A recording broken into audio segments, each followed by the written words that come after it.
الحمد لله حمدا كثيرا طيبا مباركا فيه مباركا عليه كما يحب ربنا ويرضى. اللهم صل على سيدنا محمد النبي المليح صاحب المقام الأعلى واللسان الفصيح وعلى آله وصحبه وسلم تسليما. أحبتي في الله، كما جرت عليه العادة في هذا المجد الكريم، نستمر وإياكم في المسيرة القرآنية والحديثية. On avait dit un vendredi Coran, avec l'exégèse, tafsir al-Maqtour, et un vendredi Hadith, parole du prophète alayhi salam. Vendredi dernier, rappelez-vous, on a vu Surat al-Buruj, l'exégèse, Surat al-Buruj, avec Ashab al-Hudud, اللي هما مؤمنين عاشوا قبل ميلاد رسول الله صلى الله عليه وسلم. C'était effectivement l'histoire de cet enfant croyant avec ce peuple croyant de Najran qui suivait les instructions de Sayyidina Isa, Jésus. C'était entre le 5e et 6e siècle de l'ère du calendrier grégorien, c'est-à-dire avant la naissance du prophète alayhi salatu wassalam. Et on en avait tiré évidemment les bonnes leçons. Et aujourd'hui c'est le hadith. قلنا الحديث هو كذلك جزء لا يتجزأ من الوحي. إذا صح الحديث وبعد دراسة سنده ومتنه. Et le hadith, on a dit qu'il fait partie intégrante de la révélation, à condition qu'il soit évidemment authentifié avec l'étude de ses modalités, ce qu'on appelle sanad, la chaîne de transmission, et le matn, c'est-à-dire son contenu, ses implications. Mansour, Nasir, est-ce qu'il est abrogé, abrogant, Muqayyad, Mutlaq, est-ce qu'il est spécifique à une situation, à un contexte, ou est-ce qu'il est extrapolable, quelle est sa portée, etc. Tout ça, on l'étudie dans ce qu'on appelle la science du hadith. Et donc, si ces modalités sont analysées, il fait partie intégrante de la révélation en vertu de la parole d'Allah subhanahu wa ta'ala. وَمَا يَنْطِقُ عَنِ الْهَوَىٰ إِنْ هُوَ إِلَّا وَحْيٌ يُوحَىٰ. Donc, la sunna du prophète alayhi salam, qu'elle soit orale ou comportementale, approbation, désapprobation, etc. Tout ça, ça fait partie de la révélation d'Allah. Allah nous dit à ce sujet, au sujet de son dernier messager, sallallahu alayhi wa sallam, Sayyiduna Muhammad, sallallahu alayhi wa sallam, il ne dit rien de sa propre passion, de sa passion. Il ne s'agit là que d'une révélation de la part d'Allah. وَمَا يَنْطِقُ عَنِ الْهَوَىٰ إن هو إلا وحي يوحى. سورة النجم. اليوم الحديث حول هذه قضية صيام أيام ديال شوال. واش سنة واش ماشي سنة واش ما هو حكمها. Aujourd'hui on va parler du hadith qui aborde le jeûne des 6 jours des Shawwal pour connaître son statut. Est-ce que c'est une sunna? Est-ce que c'est juste quelque chose de volontaire? Est-ce que c'est pas sunna? Est-ce que... Voilà. Pour cela, on a choisi le hadith de Sahih Muslim, de l'authentique de Muslim. باب استحباب صوم 6 أيام شوال إتباعا لرمضان. Donc le bab, le chapitre, il a été appelé comme ça chez Muslim. Le hadith n'est pas chez le Bukhari et n'est pas chez Malik. On va voir pourquoi. حدثنا يحيى بن أيوب وقتيبة بن سعيد وعلي بن حجر جميعا عن إسماعيل قال ابن أيوب حدثنا إسماعيل بن جعفر أخبرني سعد بن سعيد بن قيس. عقلوا لها هذه الاسمية، سعد بن سعيد بن قيس. Rappelons-nous de ce nom. سعد بن سعيد بن قيس. عن عمر بن ثابت بن الحارث الخزرجي عن ابي ايوب الانصاري، الصحابي الجليل اللي كان النبي صلى الله عليه وسلم عنده قبل بناء المسجد، اللي مدفون اسطنبول اليوم، ضريح ابي ايوب الانصاري رضي الله عنه. حدثه ان رسول الله صلى الله عليه وسلم قال: من صام رمضان ثم اتبعه 6 من شوال كان كصيام الدهر. Je traduis. Donc, j'ai cité ici un certain nombre de transmetteurs de ce hadith qui vont jusqu'au compagnon Abu Ayyub al-Ansari. On va voir est-ce qu'ils sont tous fiables, ces transmetteurs ou pas. C'est ce qu'on appelle l'étude du sanad, de la chaîne de transmission. Dirasatu sanad. Et donc, chez Abu Ayyub al-Ansari, donc c'est un hadith le rapport de Abu Ayyub al-Ansari, le grand compagnon, enterré aujourd'hui à Istanbul. Vous pouvez le visiter encore, alhamdoulilah. Il a toute une histoire que j'ai déjà racontée, alhamdoulilah. Alors, il a entendu le prophète alayhi salam dire: celui qui jeûne le ramadan, puis le fait suivre de 6 jours de Shawwal, c'est-à-dire après la fête de le fêter. Et c'est comme s'il avait jeûné ad-dahr, l'année, toute l'année. Très bien. أولاً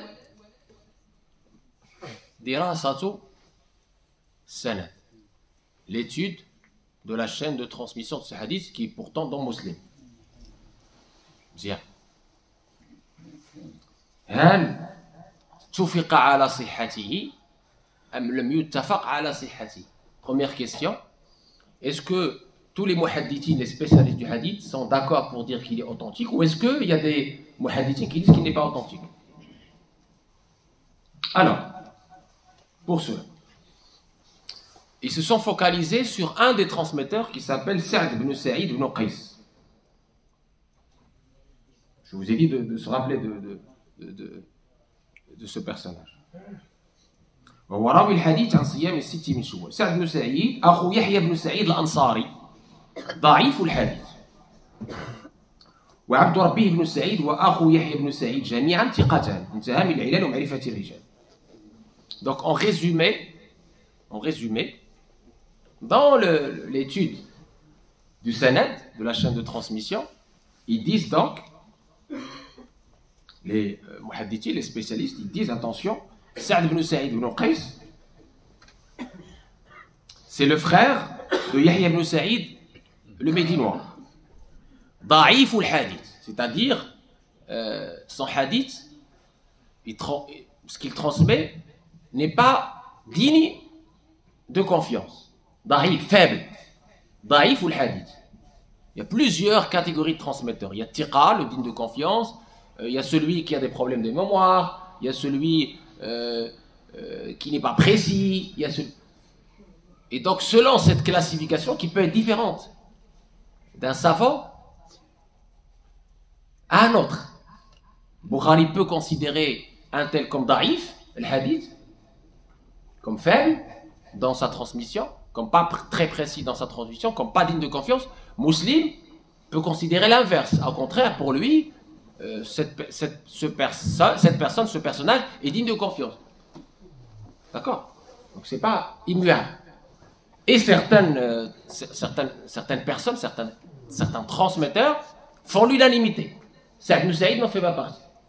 Certains transmetteurs, عليهم إجماع على أنهم ثقات. وحدين اخرين ما عليهمش اجماع فيهم اختلاف وحدين اخرين عليهم اجماع على انهم ضعفاء. Il y a de tout dans les classements. Vous avez effectivement des transmetteurs sur lesquels tout le monde est d'accord à l'unanimité qui sont dignes de confiance. Vous en avez certains qui effectivement il y a une divergence sur leur probité, sur leur mémoire, sur leur transmission. Et puis il y en a certains où il y a unanimité sur le fait qu'ils sont faibles. Qu'on ne peut pas accepter d'un hadith. Même s'ils peuvent être pieux, vertueux, mais ils ont parfois des problèmes de mémoire, de précision, etc. Même s'ils peuvent être pieux et vertueux. وخا يكونوا ثقات. تقي ولكن ما عندوش هذا الذاكرة كتخونوا تارة وأخرى. وهذا من الأمور الدقيقة جدا عند المحدثين. C'est parmi les critères très très très précis, parmi d'autres critères, que les muhaddithis, les spécialistes du hadith utilisent pour classer un hadith. Une parole de Sayyidina Muhammad sallallahu alayhi wa sallam. Jusqu'ici, tout le monde me suit. Ok. Imam Malik, qui était avant le Bukhari et Muslim, on est d'accord, il a écrit le Muwatta. lui aussi, pour lui, ce hadith est faible. كما قال ابن رشد في بداية المجتهد نهاية المقتصد.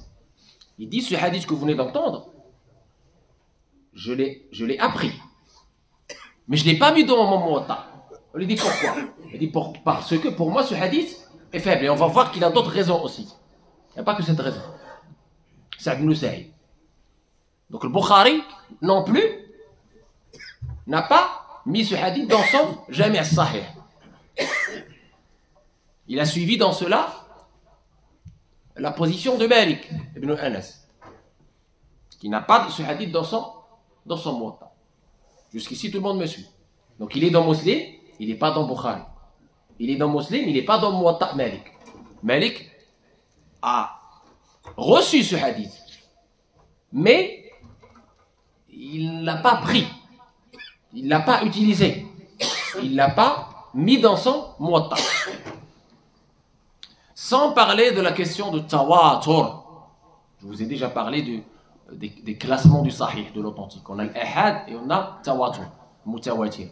L'imam Jalal al-Din Suyuti, je vous ai parlé de son livre que vous pouvez vous procurer qui s'appelle Al-Azhar al-Mutanatira fil Akhbar al-Mutawatira. Il a compilé l'ensemble des hadiths qui sont dans le plus haut degré d'authenticité qu'on appelle mutawatir.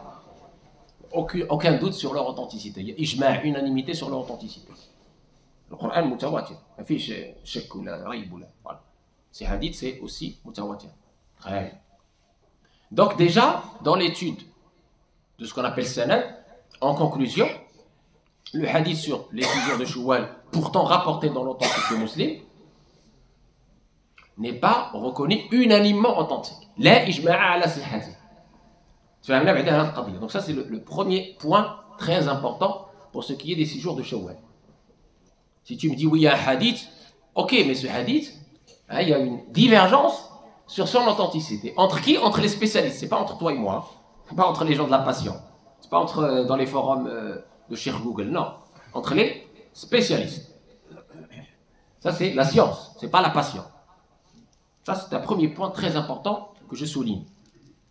Très bien. مسائل أخرى في الحديث. Je vais prendre les personnes qui l'ont rendu authentique, qui l'ont dit qu'il était authentique. Comme à mes habitudes, je fais la thèse et l'antithèse. Vous vous rappelez, دايما كنقولوا الحاجة وكنقولوا المخالفين لهذيك الحاجة. مسألة ومن خالف المسألة. هادو اللي قالوا صحيح. شنو داروا بهذا الحديث؟ Comment ils ont compris? ندخلوا في المتن.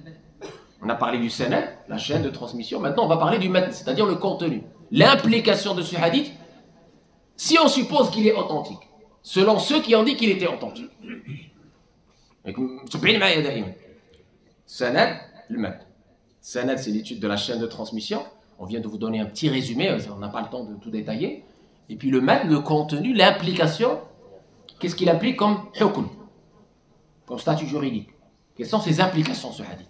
À supposer qu'il était authentique. Bien. هنا غتسمعوا معايا بزاف تاع التفسيرات. On va essayer de résumer quelques exégèses de ce hadith. Première explication de ce hadith. فأتبعه. Il l'a fait suivre. Il fait suivre le ramadan. أتبعه. شو معنى أتبعه؟ هل تفيد السرعة? Est-ce que c'est tout de suite après la fête? Ou est-ce que ça suppose que tu peux jeûner quand tu veux ces jours-là? Sachant que ce n'est pas une obligation, hein? Sachant aussi, et ça c'est important,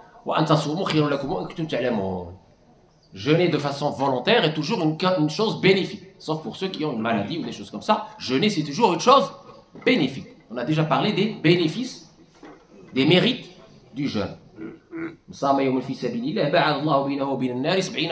Celui qui jeûne une journée pour l'amour d'Allah, Allah l'éloigne par cela de l'enfer d'une distance parcourue en 70 ans. Donc, sauf évidemment les jours où il est interdit de jeûner, ou les situations où il est interdit de jeûner, comme le fait de jeûner le jour de l'Eid, ou les 3 jours de Eid Adha, ça c'est interdit, ou la femme qui a ses menstrues, c'est aussi, ça c'est interdit de jeûner, etc. Bon. Mais sinon, en général, jeûner, c'est toujours une bonne chose. Pour ceux qui n'ont pas de maladie ou de difficulté, etc. Allah nous dit donc ça c'est la vie générale. Si on parle maintenant des 6 jours de Shawwal, et cette parole du prophète alayhi salam, où on a dit qu'il n'y a pas unanimité sur son authenticité, à supposer qu'on défend la thèse de son authenticité, que veut dire atba'ahu? Que veut dire atba'ahu?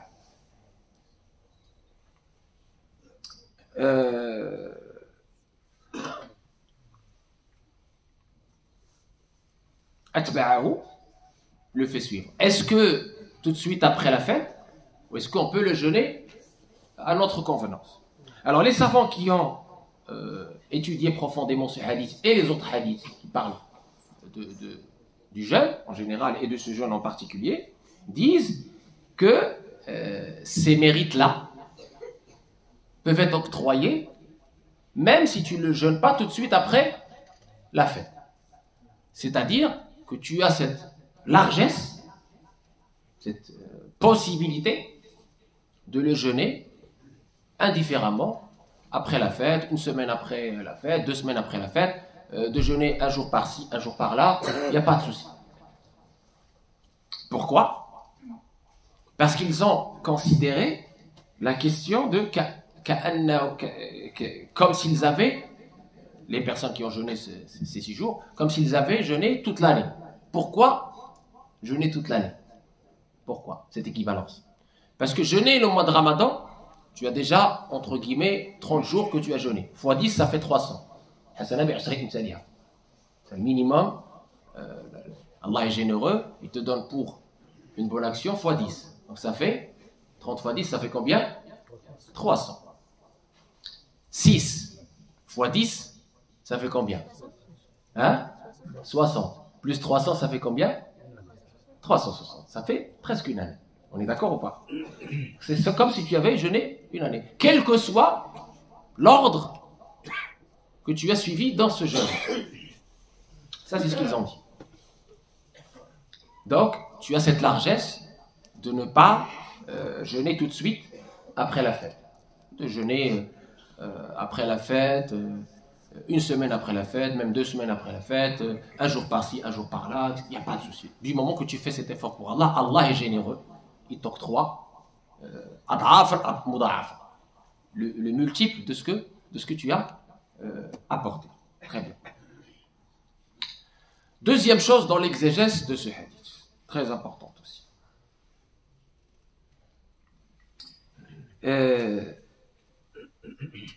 Ici, ils disent, ce qui a été utilisé, c'est thumma atba'ahu. C'est pas fa atba'ahu. Thumma atba'ahu.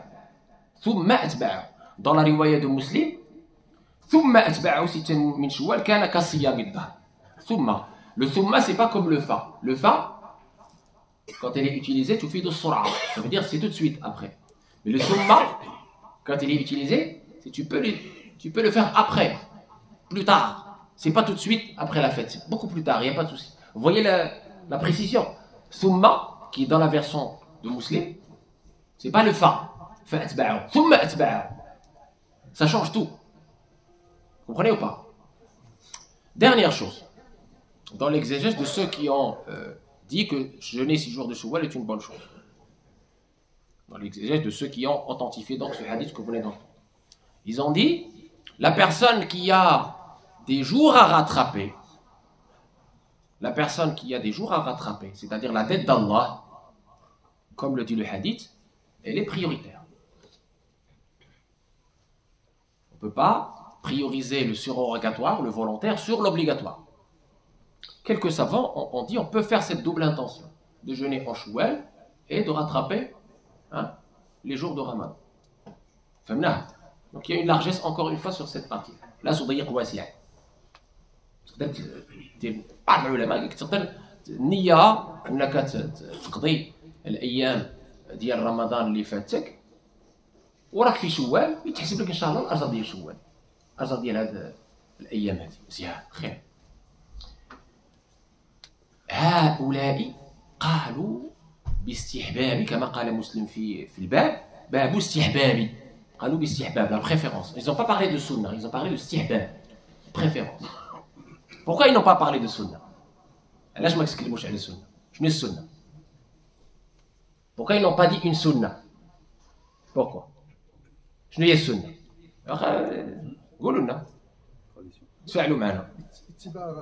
أيوا هل فعلها رسول الله صلى الله عليه وسلم? Est-ce que le prophète alayhi salam a jeûné les 6 jours de Shawwal? Oui ou non? Hein? Non. Non. Et donc, les savants ont dit, ce n'est pas une sunna. De ce fait, ce n'est pas une sunna. Amna. Stihbab, une préférence, une recommandation. Ça veut dire quoi une recommandation? Si tu l'as fait, tu as les mérites d'Allah de cet effort que tu as fait. Plus que ça, mieux que ça. Écoutons ce qu'a dit Malik à ce propos. Écoutons ce qu'a dit Malik à ce propos. Je le dis en arabe, puis après je le dis en français. Malik est plus savant que moi, plus savant que vous. Hein? Donc on va écouter des savants. C'est un salaf, c'est un pieux prédécesseur. Écoutons ce qu'il dit.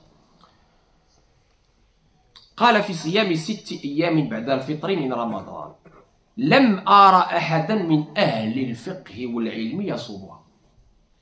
اسمع. Je traduis. Il était à Médine. Médine, c'est la ville des compagnons du prophète alayhi salam. Médine de l'époque.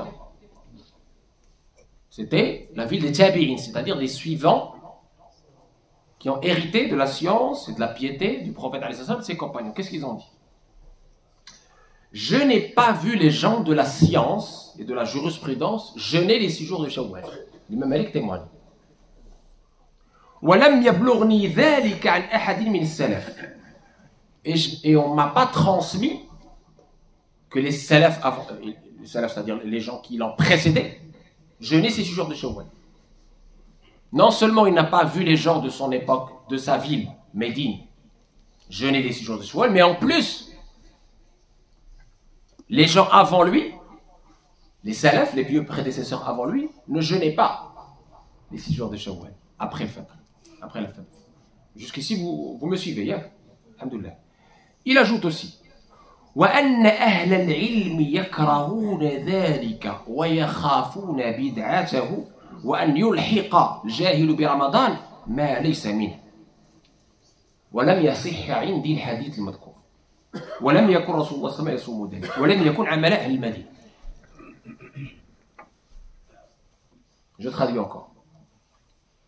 Et les gens de la science de mon époque, mes chouyoukhs, ils parlent de ces chouyoukhs à lui, l'imam Malik, détestaient, désapprouvaient cela. Pourquoi ils désapprouvaient cela? Parce qu'ils craignaient que ça devienne une bid'a, c'est-à-dire une instauration d'une obligation en plus du Ramadan. Que les ignares puissent comprendre que c'est une obligation, alors qu'il n'y a que le jeûne du Ramadan qui est une obligation. C'est-à-dire qu'ils puissent affecter, ajouter à l'obligation du mois de Ramadan, du jeûne du mois de Ramadan, quelque chose qui n'en fait pas partie. Vous voyez le sujet ou pas? Affecter un pilier de l'islam qui est le mois de Ramadan, quelque chose qui n'en fait pas partie. Donc il y a 2 raisons principales qui motivent le statut chez les Malikites, chez l'imam Malik, qui désapprouvait ce jeûne, كان يكره هذا الصوم لسببين 2 يرجعان إلى قاعدتين 2 عند المالكية. أولهما العمل، ثانيهما سد الضرائع. العمل سد الضرائع. Retenez avec moi, العمل c'est quoi? Chez les Malikites, ça fait partie des 17 sources secondaires, de l'école malikite. On avait déjà étudié quelques-unes de ces règles, quelques-uns de ces principes. Parmi les 17 sources secondaires de l'imam Malik, de la méthodologie de déduction, de la méthodologie de jurisprudence, l'ingénierie du fiqh, l'amal al-Madina, les actions des gens de Médine de son époque. Pourquoi? Parce qu'ils sont les héritiers des prophètes, du prophète alayhi salam et de ses compagnons. Waratatu Rasulillahi sallallahu alayhi wa waratu sahabati Rasulillahi. C'est une école authentique pour nous. Il disait que Amal al-Madina, c'est comme Hadith al-Mshawar. Parce qu'ils ne font que des choses qui sont authentifiées. Et donc, l'amal, quel est le bien fondé de l'amal de l'imam Malik? Fiqh Malik, fiqh Umari. العمرين عمر بن عبد العزيز وعمر بن الخطاب. عن عبد الله بن عمر اللي هو شكون؟ ابنه عمر بن الخطاب. عن نافع مولى عبد الله بن عمر نافع مولى عبد الله بن عمر كتسمى سلسلة الذهب عند البخاري لا chaîne d'or chez البخاري la chaîne d'or c'est-à-dire les plus dignes de confiance. Qu'est-ce qui se passe? Omar al-Khattab avait fait un prêche un jour en présence des compagnons, il leur a dit attention, arrêtez de transmettre des hadiths sur lesquels il n'y a pas d'amal, c'est-à-dire qu'ils n'ont pas bénéficié d'une action, ils n'ont pas été confirmés par l'action, parce qu'il se peut que ces hadiths-là, soit ils sont faibles, soit ils ont été abrogés, soit ils ont été spécifiques, etc. Donc faites attention. L'amal, le hadith. Hadith confirmé par l'action. Or, le hadith qu'on vient de dire, il n'a pas été confirmé par l'action. L'homme يصاحب العمل كما رأينا عند مالك. ما صاحبوش العمل. السلف ما استعملوش. ما داروش هالشيء. لأن si ce hadith était pour Malik authentique ou valait quelque chose ou impliquait quelque chose, les gens avant lui l'auraient fait. Parce que ces gens-là, ils sont plus dans le din, plus dans le scrupule, plus dans alhamdoulilah, le tasarru' fil khirat, tanafus fil khirat, que nous. Hein? C'est-à-dire, ils cherchent le bien plus que nous. S'il y avait quelque chose de sunna sur le prophète sallallahu, il l'aurait fait avant nous. Il se serait précipité pour la faire avant nous. Or, ce n'est pas ce qui s'est passé. Donc, l'amal. Hadith, l'amal. Deuxième principe très important sur lequel l'imam Malik a basé sa position. Sadd ad-dara'i, la prévention de l'inconvénient. Vous l'avez bien entendu, l'imam Malik craignait que des gens, après lui, puissent prendre ces jours-là comme une obligation, comme quelque chose faisant partie du ramadan. Et aujourd'hui, à notre époque, quand je regarde les réseaux sociaux, quand je regarde les jeunes après le ramadan, quand je vois les débats sur Internet, je suis surpris de voir que l'imam Malik avait malheureusement raison. Wallah. C'est-à-dire, on voit les gens se précipiter pour les surrogatoires et délaisser l'obligatoire. On voit les gens se faire la course, faire de l'ostentation, riya, souma. Ah, t'as jeûné les 6 jours? Ah non, t'as pas jeûné. Ah, oh là là, faut que tu jeûnes les 6 jours. Pourquoi t'as pas jeûné les 6 jours? Ah non, faut pas tout de suite. L'Eid, c'est pas tout de suite. Faut jeûner d'abord les 6 jours. Mais pourquoi mon frère, pourquoi ma soeur, t'as pas jeûné les 6 jours? Et on arrive exactement à se craigner l'imam Malik, qu'on affecte au mois de Ramadan ceux qui n'en font pas partie. Et on charge les gens par des choses qui ne sont pas une obligation. Et qu'on a introduit dans le mental de certains musulmans que c'était une obligation. Alors c'est pas une obligation. Tu veux la faire, tu la fais. Tu veux pas la faire, tu la fais pas. C'est pour ça que le Malikiya, ils ont dit, dans cette question du jeûne de Shawwal, ils ont bien parlé de quelques conditions. Ils ont bien parlé de quelques conditions pour pouvoir jeûner les 6 jours de Shawwal sans karaha, sans que ça soit désapprouvé. D'accord? Je vous ai parlé effectivement de Sadd ad-dara'i, prévention de l'inconvénient, et on voit aujourd'hui comment les choses ont évolué et comment des gens délaissent l'obligatoire et se précipitent vers le surogatoire. Il manque de sens de priorité. Fiqhu al-awlawiyat, fiqhu al-awlawiyat.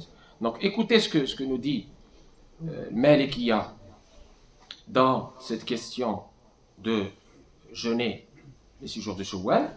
Il pose des conditions pour que cela ne soit pas désapprouvé. Que le fidèle sépare ce jour. 1. Qu'il ne les fasse pas tout de suite après la fête. 2. Qu'il ne soit pas parmi les gens qu'on imite ou qu'on craint, qui croient que cela est obligatoire. 4. Qu'il ne les montre pas. Qu'il ne le montre pas. Il sera détestable aussi de jeûner ces jours aussi, pour le Malikiya, si la personne croit que le fait de faire cela tout de suite après la fête est une sunna. Fin de citation. Ferme la shurut. Donc il a ajouté, ils ont les Malikiya ajouté des conditions pour que les séjours de Shawwal ne soient pas affectés au mois de Ramadan. Qu'on n'établisse pas, qu'on n'invente pas des obligations qui ne le sont pas. Et on va charger les gens de choses pour lesquelles Allah ne les a pas à charger. ونخليهم نضيعوا الفرائض ونهتموا بامور اللي هي نافله. اخويا قضي بعدا الشوال ديالك ويكون خير، قضي بعدا رمضان ديالك ويكون خير في الشوال، قضي بعدا خاطر راه الدين اللي غادي تسال عليه. Tu vas être jugé par rapport à le rattrapage de ce que tu n'as pas fait comme obligation. Tu vas pas être jugé si tu ne jeûnes pas Shawwal, d'accord? Donc maîtrisons nos priorités. 1, 2, arrêtons l'ostentation. Tu fais ça pour Allah. Pourquoi cette concurrence qui ne veut rien dire? Tu fais ça pour Allah. Avant de faire un acte, concentre-toi. Tu le destines vers qui? Tu fais ça pour Allah. Donc, le mafhoum de ce hadith, c'est de الضرائب والعمل. Ce sont deux principes fondateurs parmi les 17 sources secondaires de l'école de Malik qui ont été appliquées par rapport à ces 6 jours de Shawwal. Et je vous ai donné le sanad et le matn de ce hadith rapporté par Muslim sur le jeûne des 6 jours de Shawwal. Et je rappelle et je finis en disant que oui, jeûner c'est une bonne chose dans le cadre général. Il n'y a pas de souci. Mais attention à ce que vous faites et ce que vous dites. Et attention à vos intentions. Jeûner pour Allah, et ne pas rendre obligatoire ce qui ne l'est pas. Ça, c'est très important. Donc, je ferme la parenthèse. Je ne sais pas s'il y a des questions par rapport à ce que j'ai dit ou s'il y a quelque chose qui n'a pas été compris ou quoi que ce soit. N'hésitez pas. On est là. Allez, tfadal. Une petite question. Est-ce que عند الشافعية أو مذاهب أخرى ils ont cité ما عندهمش هذا المشكل. عند الشافعية والحنابلة ما عندهمش هذا المشكل لأنه صح عندهم هذا الحديث كما قلت لكم. مسلم حين ديت بها قلت لك راه مسلم صححه، بخاري لم يصحح، مالك لم يصحح، الشافعي اعتبر هذا الحديث صحيح، ابن حنبل اعتبر هذا الحديث صحيح فعمل به. ما عندهمش نفس النظر ونفس العمل ونفس التعامل مع مثل هذه الاحاديث. يعني اختلاف هنا. انا قلت لكم عطيتكم سميت لكم قلت لكم راه مالك قال، اعطينا باش نميزوا لان المذاهب كلها ليست لا تجمع. راه بديت بالواحد كلمه مهمه قلت لك ليس هناك اجماع. Il n'y a pas d'unanimité sur cet élément-là. Je vous ai donné la version que vous ne connaissez pas, parce que l'autre version, vous la connaissez déjà. Pour apporter la nuance et apporter la réflexion et permettre de, entre guillemets, de vous détacher un petit peu d'éléments que vous croyez acquis. acquis هكذا ما كاينش غير هكذا باش الانسان يوسع الافاق ديالو. Voilà. Alors dans les questions, on a, je ne sais pas, un frère ou une sœur qui nous a dit « Merci pour la réponse que vous avez faite à ma doléance concernant le retard sur la prière de l'Eïd. Ma doléance était pour que les musulmans deviennent ponctuels et je pense que ce message n'est pas passé car ce qu'il reste au final, c'est que les gens peuvent arriver en retard, ils parlent de la prière de l'Eïd, attendue dans tous les cas, etc. etc. » Donc, peut-être que ça n'a pas été précisé. Je l'avais précisé après le prêche du vendredi après Salat. Monsieur est ici pour témoigner, alhamdoulilah. J'avais parlé de la ponctualité. J'avais dit oui, la ponctualité fait partie de mes valeurs, fait partie des valeurs de notre belle religion. Elle est très importante. Il faut respecter la parole donnée. On fait partie de la ponctualité. C'est un engagement. Ça fait partie des choses très très importantes que nous devons s'appliquer à respecter dans toutes les situations, que ce soit pour la prière, que ce soit dans le domaine personnel, dans le domaine professionnel. Il faut qu'on transmette cette valeur importante qui est la ponctualité à nos enfants. Mais pour la transmettre à nos enfants, il faut que nous soyons nous-mêmes un modèle de ponctualité. Moi personnellement, quand j'ai un rendez-vous, j'arrive environ une demi-heure avant pour anticiper l'éventuel retard de train, l'éventuel problème, etc. Et ça, c'est très important. La ponctualité est une démonstration que tu donnes de la valeur à ce rendez-vous. C'est une démonstration que tu donnes de la valeur à ce rendez-vous. Si tu viens en retard, et en plus tu t'excuses même pas, ça veut dire que tu es en train de me mépriser, de se dire, ben, ce rendez-vous pour moi, vous voyez, c'est pas bon. Nous musulmans, nous devons respecter la parole donnée et respecter l'engagement donné, et on fait partie. L'entraînement, je sais que c'est pas évident pour certains, s'entraîner à la ponctualité. Néanmoins, pour apporter de la nuance à ce que je viens de dire, ce que j'ai dit la dernière fois en réponse à la question de ce monsieur ou de cette dame, c'est que on ne peut pas être responsable de tout. Moi, je ne peux pas être responsable si les autres viennent en retard. Je ne suis pas responsable si l'association a décidé de retarder le rendez-vous parce qu'ils ont vu qu'il y a de l'intérêt à cela pour permettre à d'autres fidèles d'y assister. Ce n'est pas la décision de l'imam. Vous devez le savoir. Donc pour des doléances comme ça, moi ce que je peux vous conseiller, que ce soit sur l'organisation ou sur les doléances de ce type, c'est d'aller voir directement le bureau de l'association. Parce que l'imam n'a pas toutes les réponses à ces questions. Moi, vous pouvez me questionner sur les questions religieuses. Je peux vous dire, oui, la ponctualité est une valeur très importante dans l'islam. Il faut respecter la parole donnée, il faut être ponctuel. Il faut apprendre à nos enfants d'être ponctuels. Ça, il n'y a pas de doute là-dessus. Pour la question de la gestion, de l'organisation, moi, je n'y peux rien.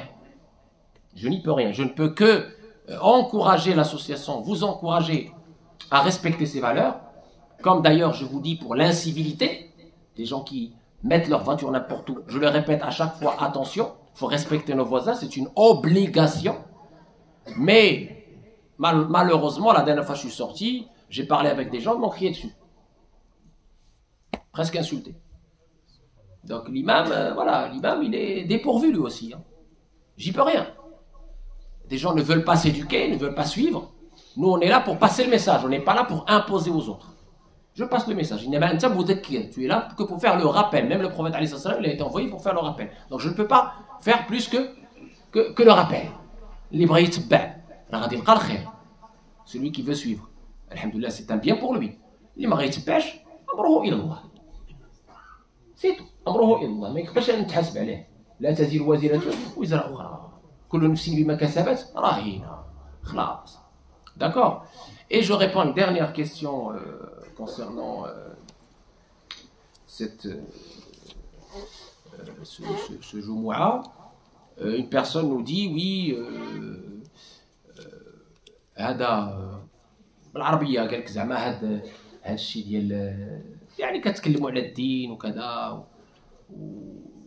وهذا البخاري مسلم الى اخره والناس يعني مشات بعيد والناس طورات وانتم مازالين في هذا كتهضروا لنا على هذا بغيتي نهضر لك على اش بغيتي نهضر ها هذا فكرني في واحد جا عند الامام لقاه كيختم البخاري حنا كنختموا البخاري في ليله القدر وفي المولد النبوي وهذا امر مهم باش بقى هذا التراث ديالنا العميق العظيم باش يبقى هذه سنه الحبيب المصطفى عليه الصلاه والسلام راسخه حي بيننا بسنته بنوره ونطبقوها ونعملوا بها الى اخره. جاء قال الامام ايوا الناس طلعوا للقمر وانتم عاد مازالين كتخدموا في البخاري تخلف التخلف هذا. قالوا الامام ما انت جيتي خدمتي البخاري معنا ما تطلعتي للقمر معهم. خسر لك اخويا ما تجي جاي غير تشوش علينا صدعنا تقرا البخاري ديال الاجر ديال الاخره ولا تطلع معاهم ديال الاجر ديال الدنيا. Alors pour ces gens-là rapidement hein, je sais que c'est une question qui se répète, c'est pas évident. Ce qu'on fait à la mosquée, les activités de la mosquée, la prière, la science utile et tout ça, c'est ça que tu vas retrouver chez Allah. Je te le dis. Quand Allah tabaraka wa ta'ala nous a parlé de Maryam, à qui il a réservé toute une sourate Maryam. Ya Maryam, inna Allah astafaki wa tahharaki wa astafaki ala nisa'il alamin. Ô Marie, Allah t'a élu. Les anges ont dit. Wa idh qalatil malaikatu ya Maryam. Ô Marie, Allah t'a élu. Astafaki wa tahharaki, t'a purifié et t'a élu sur les femmes de l'univers. Est-ce que Marie avait découvert une planète? Non. Est-ce que Marie était arrivée à la Lune? Elle a posé les pieds sur la Lune? Non. Qu'est-ce qu'elle faisait, Marie? Hein? Qu'est-ce qu'elle faisait, Marie? Ya Mariamo, قنوتي لربك واسجدي واركعي مع الراكعين. هادشي باش تذكرات في الاولين وفي الاخرين. ما طلعش يلقى مع المرأة. عرف الحدود ديالو. شوف شنو غادي. Hein? Elle a découvert une planète, non? Elle est pas partie sur la Lune, non? Pourtant, elle est élue. Sidna Muhammad sallallahu alayhi wa sallam, l'élu de l'élite. إنك لعلى خلق عظيم ما أرسلناك إلا رحمة للعالمين. كيفاش ترك المحبوبية الخلة خليل ولا خليل؟ C'est pas parce qu'il a découvert une planète non plus. Allah l'a même élu en lui montrant l'univers à travers le voyage ascensionnel. Hein? Il a découvert une planète, non? Il est parti amérir sur la Lune, non? Pourtant, c'est la meilleure des créatures. Pourquoi? Parce qu'il s'est conformé à la parole divine. Je n'ai créé les djinns et les humains que pour m'adorer. Il a adoré Allah sincèrement, purement, avec dévotion. Je sais, oui, il faut évidemment dans la dunya, il faut être un croyant fort, bien sûr. Mais faire de ça ton but et ta vie, et oublier l'akhira, oublier l'au-delà, oublier Allah, c'est une erreur. Parce que tu ne vas pas être jugé sur le fait que tu as découvert ou pas une planète, sur le fait que tu es arrivé à la Lune ou pas, sur le fait que tu as découvert la bombe nucléaire ou pas. Tu vas être jugé sur ta ibada, dans l'adoration. Et dans l'adoration, il y a plusieurs choses. Il y a évidemment les 5 prières, le jeûne du Ramadan, Zakat, le Hajj. Il y a ton comportement au quotidien. Ça aussi, c'est l'adoration. L'amal salih, les bons actes que tu fais pour Allah, autour de toi, ça aussi, c'est une adoration d'Allah, etc. C'est ça que l'attention, ton attention, elle doit être attirée vers ça. C'est ça ta priorité. Le Nabi alayhi salam, il a conquis les cœurs. Il n'a pas conquis les terres. Il a conquis les cœurs. Parce qu'il l'a amené vers l'essentiel, vers l'absolu, vers Allah. C'est ça le plus important. Donc, arrêtons de déprioriser, arrêtons de mépriser notre belle religion. Parce que c'est sur ça que tu vas être interrogé. C'est ça que tu dois transmettre à tes enfants. ما خلقت الجن والإنس إلا ليعبدون. عبادة فيها معرفة الله، فيها الأخلاق العالية، فيها عداد الأمور اللي خصك تهتم بها. أولى بالاهتمام من أي شيء آخر. Et donc, n'écoutons pas ces voix qui vous incitent à la débauche, qui vous incitent à couper le lien avec votre Créateur, qui vous incitent à, soi-disant au nom d'une espèce de modernité galvaudée, à ne plus venir à la mosquée, à faire je ne sais pas quoi, à ne plus croire en Allah. Ça va crescendo. Hein. Ils ont commencé par mettre en doute le Bukhari. Ensuite, deuxième étape, hadith, le prophète alayhi salam. Oui, mais est-ce qu'on est sûr? Et puis enfin, wallahi, j'ai assisté moi-même, je suis témoin oculaire de ce qui s'est passé. Et ensuite, Allah.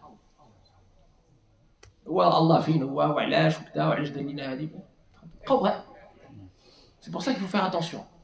Notre religion, c'est un tout. On ne peut pas se permettre. Donc, nous sommes chacun de nous, cette amana, nous devons la conserver. Cette flamme de la foi, nous devons la conserver, la transmettre à nos enfants, leur donner le sens des priorités. On ne doit pas être, entre guillemets, proie à ces nouvelles modes et ces idéologies anti-religieuses. Nous sommes dans notre droit de pratiquer. Nous devons, comme on l'a vu dans Qissat al-Ukhdud, résister. Non seulement résister, au-delà de résister. Être les ambassadeurs de notre belle religion en étant avec Allah, où que nous soyons. باش ما نطولش عليكم هذا السؤال هذا اللي شفتوه سؤال استنكاري وكيتعاود ولهذا ما تغروش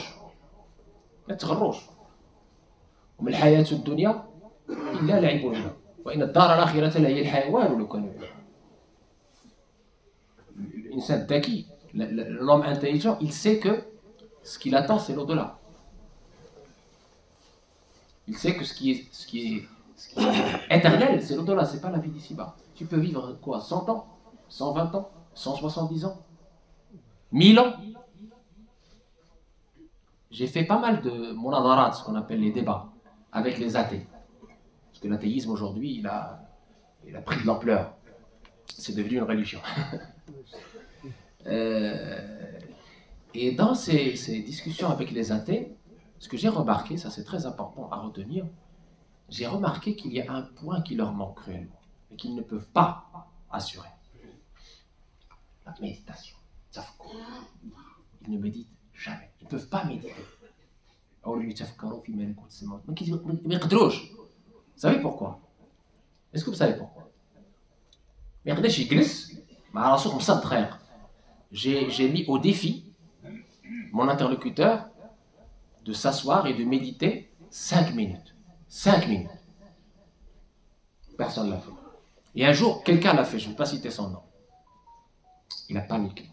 Wallah, il a paniqué. Pourquoi il a paniqué? Pourquoi il a paniqué? Parce que tous les deux, on s'est mis d'accord sur le fait que la mort est une certitude. C'est clair. Même les athées croient que la mort est une certitude, qu'ils vont mourir. Ils croient à ça. Les athées ne peuvent pas croire qu'il n'y a pas la mort. S'ils voient la mort, ils sont sûrs qu'ils vont mourir. La question qui suit, qu'est-ce qu'il y a après la mort? Il y a deux thèses. Ces deux thèses ne peuvent pas cohabiter. Si l'une est correcte, l'autre n'est pas correcte. Soit il y a quelque chose après la mort, auquel cas j'ai gagné, vous voyez, parce que j'ai pas pris de risque. Comprenez? Soit il n'y a rien après la mort, auquel cas j'ai rien perdu. Mais toi, dans les deux cas, tu as perdu. Vous comprenez ou pas? C'est ça méditer. Ça fait quoi? C'est pour ça que Allah a fait appel à notre méditation. Ça fait quoi? العقل المتفكر المتدبر. آخر دعوانا الحمد لله رب العالمين. الصلاة إن شاء الله.